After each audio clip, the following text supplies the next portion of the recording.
بسم اللہ الرحمن الرحیم ناظرین، امید آپ سب خیریت سے ہوں گے. آپ کے اہل و عیال، رشتہ دار، دوست اب آپ سب ٹھیک ہوں گے. ایک ویڈیو میری نظر سے گزری ڈاکٹر موہت پیرزادہ کی، اور جس میں وہ انڈیا کی گورنمنٹ کو، نریندر مودی کو یہ کہہ رہے ہیں کہ جی آپ پاکستان میں بننے والی جو نئی گورنمنٹ ہے اس کے ساتھ کسی قسم کا معاملات نہ کریں کیونکہ یہ ایک انلیگل گورنمنٹ ہے. تو بہرحال ڈاکٹر موہت پیرزادہ کو آپ میں سے بہت سارے لوگ جانتے ہیں، لیکن میں ان کے بارے میں چند ایسی چیزیں جانتا ہوں جو شاید آپ میں سے اکثر لوگوں کو نہ پتہ ہو. تو میں نے یہ ضروری سمجھا کہ اس کے اوپر تھوڑی سی بات کی جائے، اور ان کی یہ جو سٹیٹمنٹ ہے وہ ایسے وقت میں کیوں آئی. یہ ایک میرا شارٹ سا ویلاگ ہے جس کو آپ تمام لوگوں نے اینڈ تک دیکھنا، اور اپنے قیمتی جو رائے ہے اس کا اظہار بھی ضرور کرنا ہے. تو سب سے پہلے میں اس سٹیٹمنٹ کے اوپر آتا ہوں اور اس کے مارکات پہ آتا ہوں کہ یہ اس وقت ڈاکٹر موہت پیرزادہ نے یہ بات کیوں کی.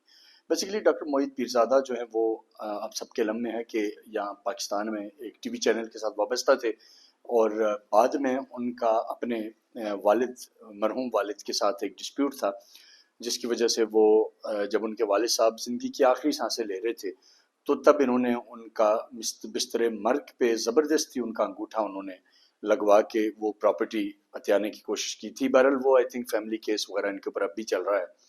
تو اس کے بعد یہ جب باہر گئے تو انہوں نے ظاہر مختلف اپرچونیٹیز کو اویل کرنے کی کوشش کی کہ کہاں سے انہیں فائنینشلی ایک سپورٹ مل سکتی ہے، مزید پیسہ مل سکتا ہے. تو اس کے لیے جو پروجیکٹ عادل راجہ چلا رہا تھا را کے، جو under monitoring and under support of raw, تو اس میں پھر ڈاکٹر موہت پیرزادہ صاحب کو بھی لیٹر آن شامل کیا گیا. اور شامل کرنے کے بعد ان کو یہ ٹاسک دیا گیا کہ اب آپ نے صرف پاکستان میں منفی خبروں کو پروموٹ کرنا ہے، منفی خبریں پھیلانی ہیں. جو عادل راجہ کام کر رہا ہے ڈیفینیٹلی عادل راجہ کو اپنی ایک اس کی وہ ہے، وہ ایکسپوز بہت زیادہ ہو گیا، لوگ اب اس کے اوپر ٹرسٹ نہیں کر رہے. ایون وہ پی ٹی آئی والے جو اس کو کسی دور میں اپنا شاید والد صاحب سے زیادہ اہمیت دیتے تھے، اب وہ اس کو گالیاں دے رہے ہیں.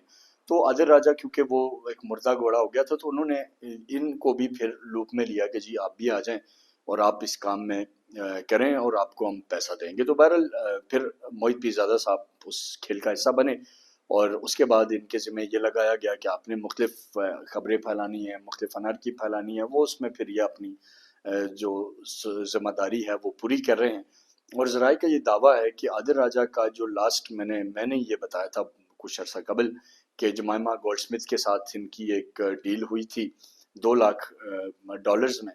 تو اس میں پھر موہت پیرزادہ کو بھی ایک بعد میں یہ جو ہوسٹائل پاورز ہیں ساری انڈینز، اور انہوں نے ایک بڑی رقم ان کو بھی دی اور ان کو کہا کہ آپ پاکستان کا جو الیکٹورل سسٹم ہے، جب یہ الیکشن قریب آیا تو اس الیکشن سسٹم کو آپ نے متنازع بنانے کے لیے کام کرنا ہے.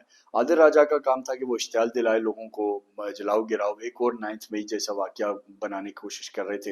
اور موہت پیرزادہ کی یہ ڈیوٹی تھی کہ آپ نے الیکٹورل پروسیس پہ سوالات اٹھانے ہیں. کنٹینٹ سارے کا سارا ان کو انڈینس کی طرف سے دیا جا رہا تھا کہ آپ نے کن کن چیزوں کے اوپر بات کرنی ہے، کیا بات کرنی ہے، کیسے بات کرنی ہے. اب ان حالات میں انہوں نے یہ بات کیوں کی؟ انہوں نے اس لیے یہ بات کی کیونکہ بیسیکلی پاکستان میں تو ہمیشہ سے ہی انڈیا کو لے کے ایک یہ رویہ رہا ہے کہ اگر انڈیا ایک بہتر پڑوسی بن کے اگر وہ پاکستان میں ٹیررزم نہ پھیلائے، اگر وہ دہشت گردی نہیں کرتا، اگر وہ وار جو اس کے مقبوضہ کشمیر کے اندر جو جرائم ہیں ان سے وہ پیچھے ہٹتا ہے، آرٹیکل 370 کو ریووکیٹ کرنے کا فیصلہ واپس لیتا ہے، ریسٹور کرتا ہے، تو پاکستان تو اوپن ہے اس کے لیے ڈائلاگ کے لیے. تو اب ان کو بیسیکلی را کی طرف سے یہ انسٹرکشن آئی، نئی انسٹرکشن آئی کہ کہیں ایسا نہ ہو کہ نریندر مودی اور انڈیا اور گورنمنٹ آف پاکستان کے درمیان کوئی نیگوسیشن شروع ہو جائے، اور کوئی ایسی پاکستان کی طرف سے مطالبات ظاہر جب سامنے آئیں گے تو ایسا نہ ہو کہ کہیں ان مطالبات کو لے کے انڈین گورنمنٹ اس کے اوپر سوچنا نہ شروع کر دے. تو ان کو یہ کہا گیا کہ جی آپ اس وقت آ جائیں میدان میں اور آپ آ کے یہ کس قسم کی خبر دیں کہ یہ گورنمنٹ جو ہے وہ لیجیٹیمیٹ نہیں ہے پاکستان کی، اور الیکٹورل پروسیس جو ہے وہ ٹھیک نہیں ہے، وہ ریگنگ ہے وغیرہ وغیرہ. ایک اس کا یہ پہلو ہے. دوسرا اس کا ایک اور پہلو ہے، جو پی ٹی آئی کے باہر بیٹھے لوگ ہیں، زلفی بخاری ہے، اس طریقے سے چند اور لوگ ہیں، انہوں نے بھی موہت پیرزادہ کو، جو عادل راجہ کو جمائمہ وغیرہ پیسے دے رہے ہیں، بٹ موہت پیرزادہ کو ایک الگ سے ایک چھوٹا سا فنڈ بنا کے دیا گیا جس میں ان کو کہا گیا ہے کہ آپ کو ماہانہ طور پہ اتنے آپ کے ایکسپینڈیچرز اور اتنی آپ کی چیزیں ہم آپ کو افورڈ کرتے رہیں گے، تو آپ نے اس قسم کی انارکی پھیلائے رکھنی ہے، ایک ایسا ماحول بنائے رکھنا ہے جس میں پاکستان کے اندر جو ہے وہ حالات بہتری کی طرف نہ جائیں. تو یہ بیسیکلی یہ اس قسم کی کہانی ہے. اس میں کوئی اتنا بڑا کوئی جان نہیں ہے، کوئی بہت بڑی چیز نہیں ہے ڈاکٹر موہت پیرزادہ کی. لیکن آپ نے دیکھا ہوگا کہ جب ڈاکٹر موہت پیرزادہ نے یہ باتیں کی تو انڈین میڈیا نے اس کو فوری طور پہ گود لے لیا، اس کو اٹھایا، اس کو انڈین میڈیا کے کئی جو ٹویٹر اکاؤنٹس ہیں انہوں نے اس کو ہوا دی، اس کو بڑھا کے پیش کیا. تو یہ ایک شارٹ سی کہانی تھی جو میں نے آپ کو بتانی تھی کہ ان کے بہکاوے میں اور ان کی جو اس قسم کی باتیں اس میں نہ آئیں.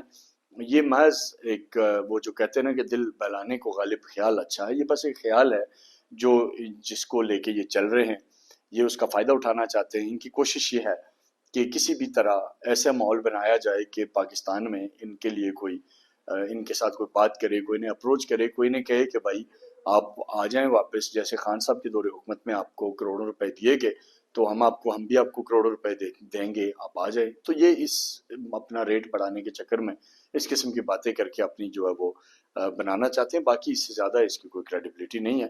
تو نہ ہی آپ لوگ ان کے اوپر کوئی زیادہ ان کی باتوں کا اہمیت دیا کریں. اپنا بہت سارا خیال رکھیں اور ڈس انفارمیشن جتنے بھی پھیلانے والے لوگ ہیں ان سے بچ کے رہیں، اور صحیح جو خبریں ہیں ان کو خود ریسرچ کریں، دیکھیں، حالات کا پتہ کریں، فیکٹس کو خود دیکھیں اور چیزوں کو سامنے لے آئیں. اپنا بہت سارا خیال رکھیے گا. پاکستان زندہ باد.